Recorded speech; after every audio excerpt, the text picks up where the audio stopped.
kayo hinihintay ah. Calvin! Ba naman? Kanina pa kita hinihintay. Bakit ngayon ka lang? Eh, boss, pasensya na. May shipment ng droga kanina eh. Munti ka nga kami sumabit eh. Pwes dito, hindi ka pwedeng sumabit. Pangalawang buhay mo na to. At kung hindi dahil sa akin, matagal ka ng patay! Ako naman ang dahilan kung bakit binuhay ka pa ni Papa. Pagkatapos nung pumalpak ng gagong bayawak na yan kay Black Rider. Kaya makinig ka mabuti. Ikaw ang pinakamatagal kong tauhan dito. At dahil nakakulong kami sa mansyon sa utos ni Papa, ikaw ang aatasan ko para sundan si Hugo. Alamin mo kung totoong may kapatid ako. At kung sino siya. Eh, boss. Paano pag natitigaw kami sa inyo? Paano naman kami? Eh di gamitin mo yung utak mo. Huwag kang bobo.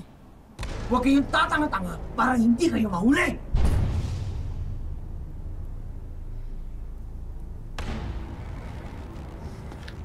Ikaw ang itatak mo sa kukote mo na to. Kung natatakot ka kay Papa, mas dapat na matakot ka sa akin. Dahil ako ang magiging tagapagmana ng Golden Scorpion. Ako ang papalit kay Papa. At lahat ng tatalikod sa akin, tinatandaan ko ngayon pala.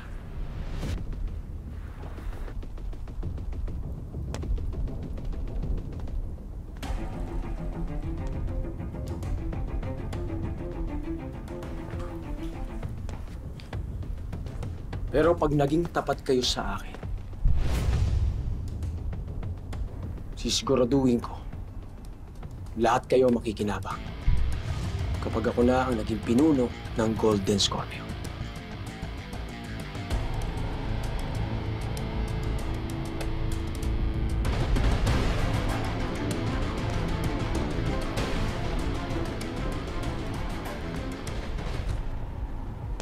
Masusunod, boss. Akong bahala. Kunin ko lahat ng impormasyon na kailangan mo.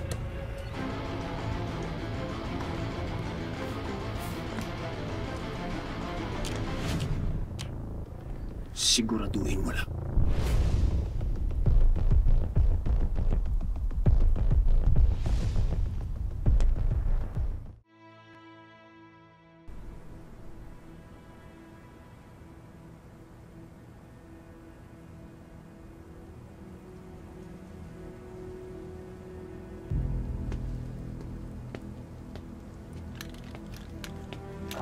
Ito.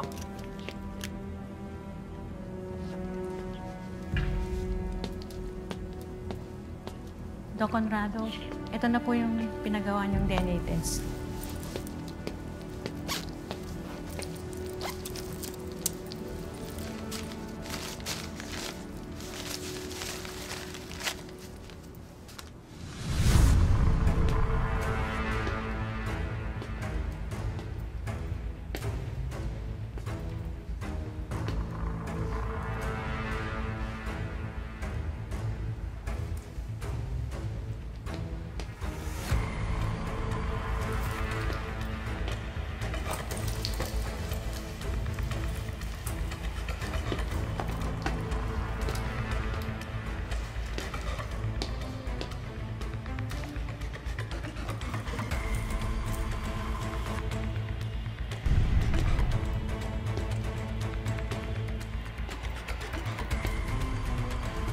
Ayoko may makaalam na pinapatay ni Gastos.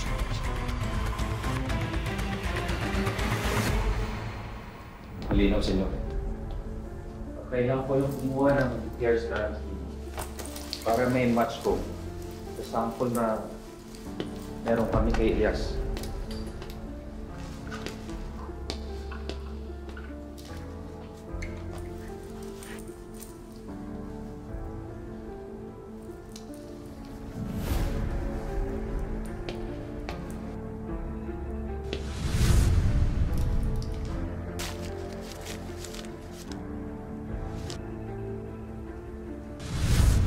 totoong anak ko nga si Alaska. Hinampas ng Golden Scorpion ako tayo.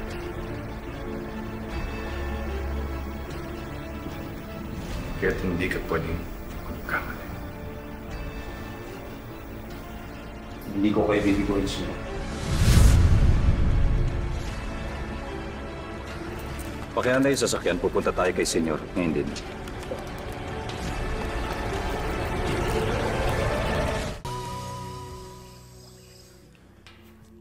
Anong nalaman mo? Inalam mo ba lahat? Eh, boss. Ano kasi baka magagalit si Senyor. Kapag... Pinagsasabi mo, ha? Anong kapag? Ako ang amo mo, di ba? Kaya dapat sumunod ka sa akin. Eh, boss, baka madami ako. Baka patayin ako ni Senyor.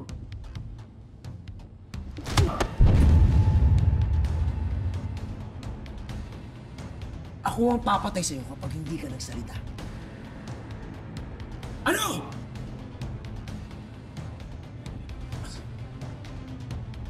Conrado. DNA test pinapagawa ni Senyor kay Doc Conrado, boss. May pinaghinala pa sa isang anak, Senyor.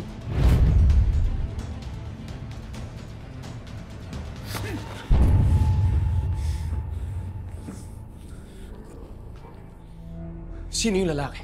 Anong pangalan? Anong resulta ng DNA test? Boss, hindi ko alam. Ang narinig ko, mamayang gabi lalabas ang resulta.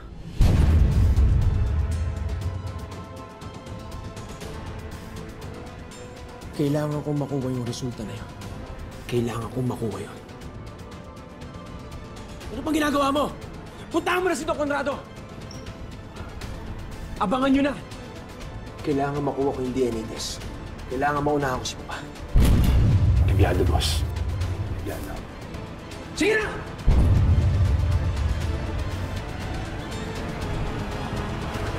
Alvin, ako naiintindihan kita. Naiintindihan kong galit ka. Pero hindi ka ba papatayin ni Senyor dyan sa gagawin mo? Nadamay mo ba si Doc Conrado? Wala akong pakialam! Kung totoo man na may kapatid ako, kailangang maunahan ko si Papa. Papatayin ko yung taong yun kung sino man yun. Pero Calvin, ang Senyor, papatayin ka nun. Hindi ako papatayin ng Papa. Bubugbugin, siguro. Pero hindi niya ako papatayin. Kasi mawawalan siya ng tagapagmana. Nag-iisang anak lang ako ni Senyor. At kung totoo man na may kapatid ako, papatayin ko yon. Bago pa siya ipalit sa akin ni Papa.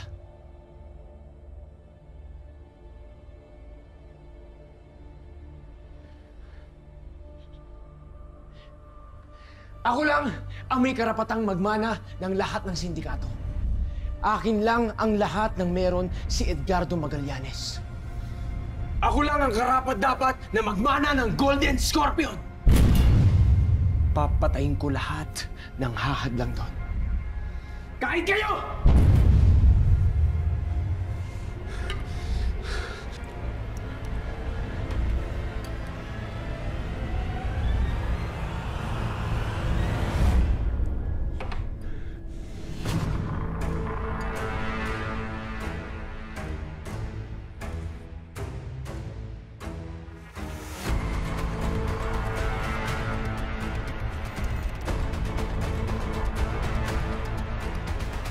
Ako lang ang papalit sa'yo.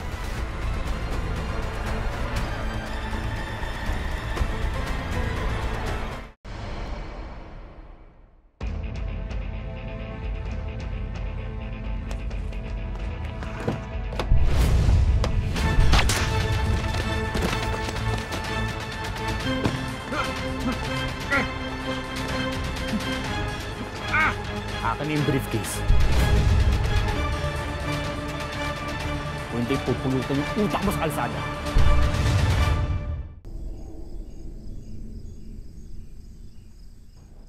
Siya, Naipit na ako, Senado. Malamang ididiin ako sa kabilang partido. Lalo na pag nalaman nila ang koneksyon ko sa mga sindikato. Dahil dito sa inutil at bugok na Calvin na to. Sino ngayon ang mamamahala sa operasyon ng Manila kapag umalis ka? Si Calvin.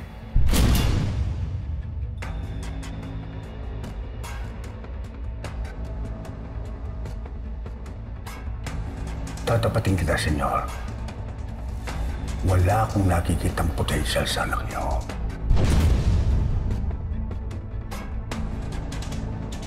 At sigurado ka ba sa kanya niyo'y pagkakatiwala ang kinabukasan ng grupo?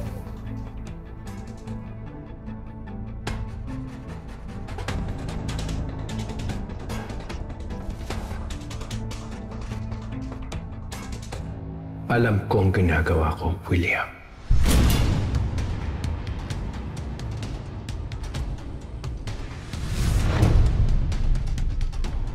Anong gagawin natin? Kung pwede nga lang patahimikin na yung Calvin na yan. Dahil anak siya ni Senyor. Sa ayaw at sa gusto natin, siya na ang susunod na leader ng Golden Scorpion.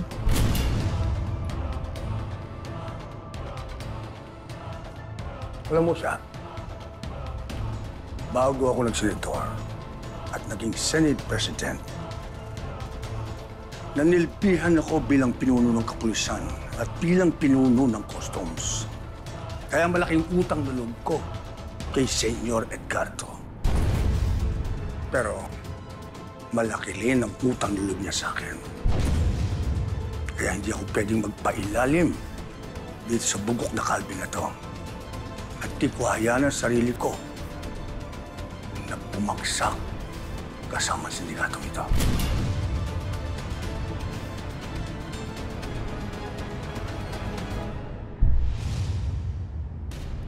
Mga tauhan kayo ni Calvin, di ba? Ano ginagawa niyo dito? Akan yung briefcase, sabi! Ano? Sa ulo, hindi ko bibigay sa ito! Sumunod ka na lang kung gusto tuluyan kita, ha? Kung si Calvin nag-uutos sa inyo nito, nagkakamali kayo ng kinampihan. Traitor! Kaya mong satsat. Pasisyahan tayo, Dok. Ano yan? Tado. Ano gagawin natin dito? Tuluyan nyo na yan. Bahala na.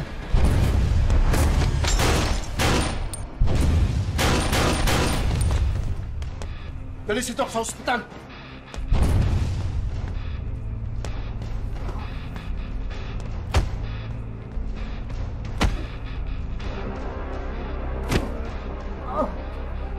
Anong pinaplano mo na to?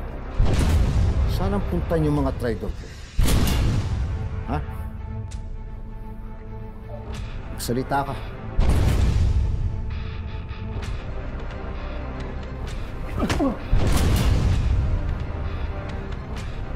Ano?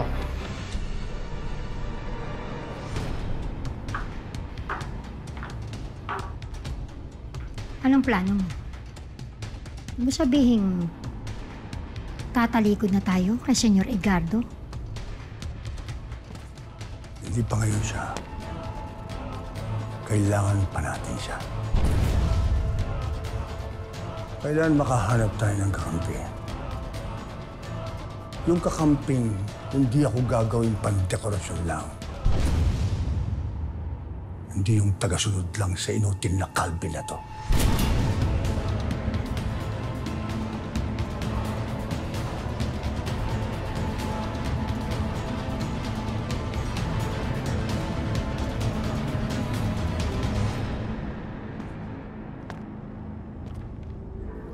Okay na yan.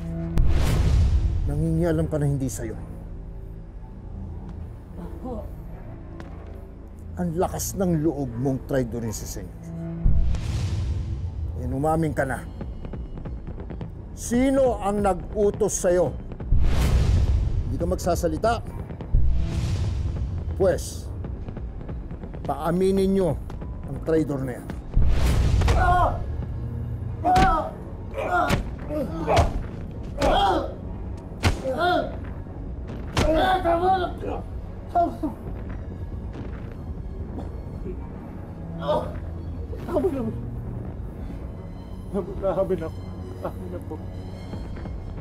Amin! Magsalita ka! Amin na po. Amin na po. Si Boss Calvin po nag-utos sa akin. Kasi gusto niya malaman kung sinong pinag-iinis ni Senyor. Itong kapatid niya.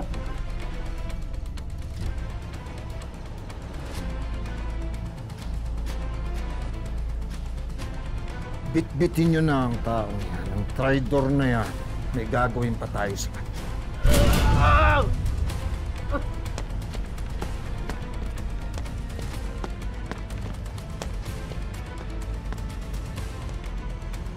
Lintik na Calvin. Napapanahon na sigurong turuan ka ng leksyon.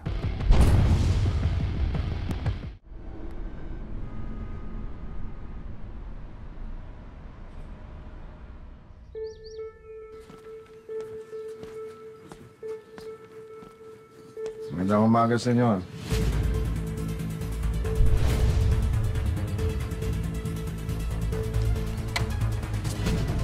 Resulta po ng DNA test niyo ni Elias.